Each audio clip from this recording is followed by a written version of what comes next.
Welcome back to Easy Cuisine. I'm Jenny. Tonight we're going to be making pesto baked chicken with a side of spinach and cheese quinoa. This chicken dish from Eating Well magazine has become a favorite in our household.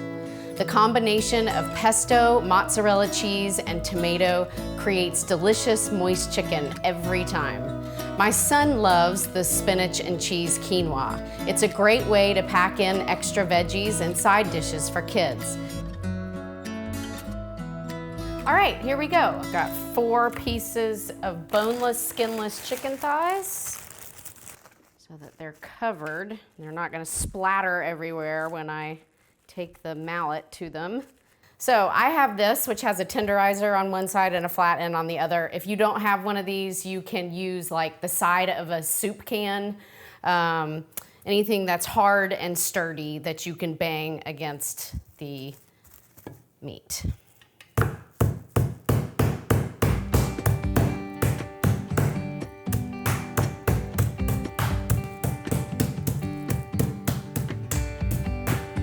Just making sure that they're flattened with the same thickness, and those look great. And I'm now going to place these on my baking sheet. You can use chicken breasts if you prefer, and those often come already kind of thinned out in tenders. And that's great if you can find that. If you prefer white meat, this recipe works great too. Next, I want to salt and pepper the chicken. Sprinkle of ground pepper.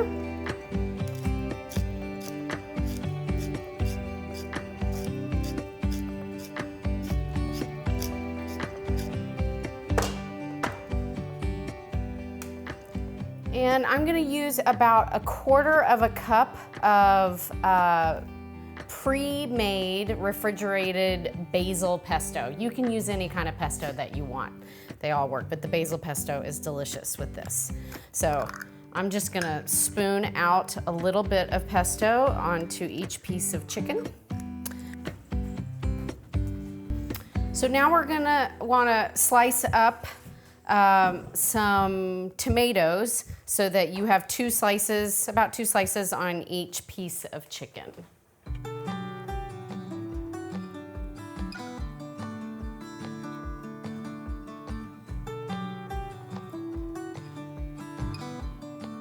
And now I'm gonna top the tomato and the pesto with a sprinkle of mozzarella cheese.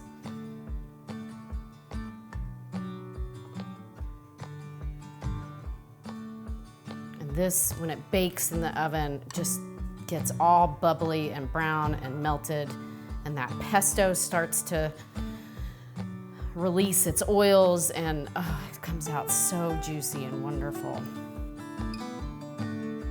Okay, so this is ready to go in the oven, but what's gonna happen when it comes out of the oven is that we're gonna wanna top it with some chopped fresh basil and about 2 tablespoons of toasted pine nuts. So I'm gonna go ahead and get that ready so that it's, I can just add that as soon as it comes out of the oven and we'll be ready to go. So I'm gonna set this aside. So best way to chop up the basil in a pretty way is to pull off the leaves so that they're all facing the same way, and then you roll them up.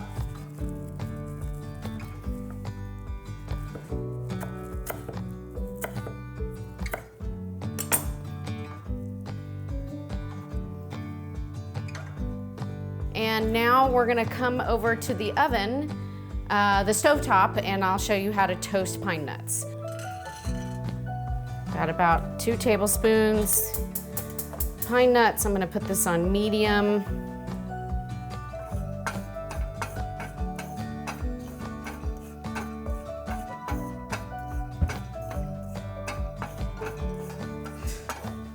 Okay, I think that's good.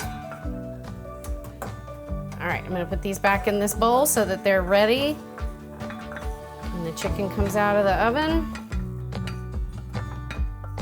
We've got the chicken ready to go. We've got our toasted pine nuts for when it comes out of the oven and the basil as well. I want to put this into the oven right when the quinoa is starting to boil, because the chicken's going to bake for 20 minutes and the quinoa simmers for 15 minutes and then sits for 5, so it should all come out at the same time.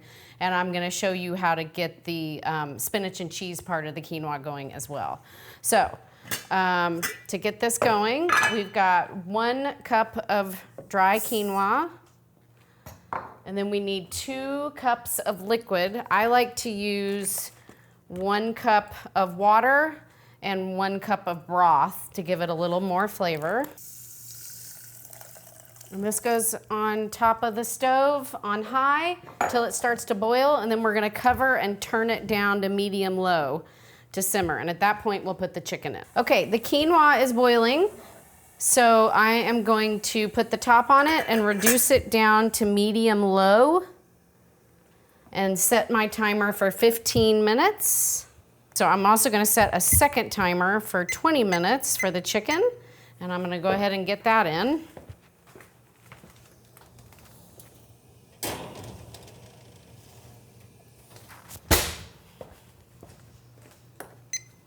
All right.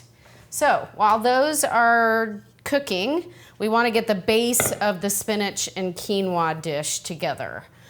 So we're going to chop up around a little over 2 cups raw spinach, and we're just gonna get that chopped up and put in the bowl that the quinoa will eventually go into. And I like to use raw spinach because it's got way more nutrients.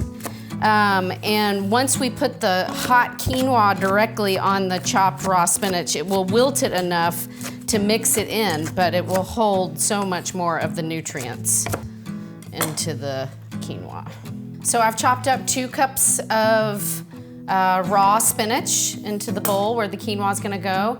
Now I'm gonna add 1/4 cup of grated Pecorino Romano cheese. You can use Parmesan too. We use Pecorino Romano because it's not cow's milk, and my husband is sensitive, so sheep's milk is easier for him. It's also a little bit saltier, which I like. All right, and now we're also going to add the zest of half a lemon. And when you're zesting,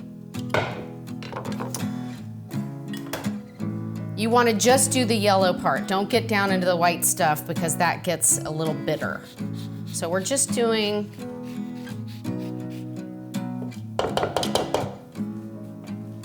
that beautiful brown melted chicken. All right, and now while the quinoa's hot, it's been resting for 5 minutes off the heat. It's ready to go and it's nice and hot. We want to go ahead and get that on top of the spinach and cheese and all the stuff we have in our bowl, and we're gonna add that tablespoon of butter right away so it starts to melt. We're mixing that up. So the butter is melting, the cheese is melting, the spinach is wilting. Okay, I know it needs a little bit of salt, so I'm gonna go ahead and add a sprinkle, and then I'm gonna taste it and see if it needs more.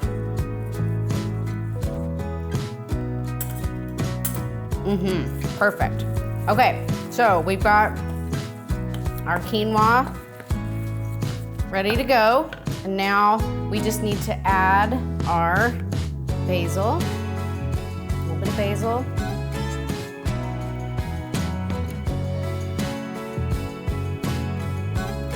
And a sprinkle of those toasted pine nuts. And you can do that on the plate too, if that's easier. All right, let's serve it and give it a taste. That pine nut and basil.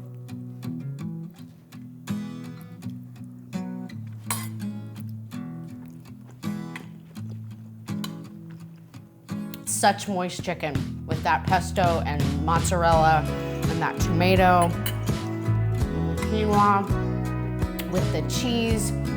So delicious. Enjoy your dinner. Hit like and subscribe. Turn on your notifications so you don't miss a future episode.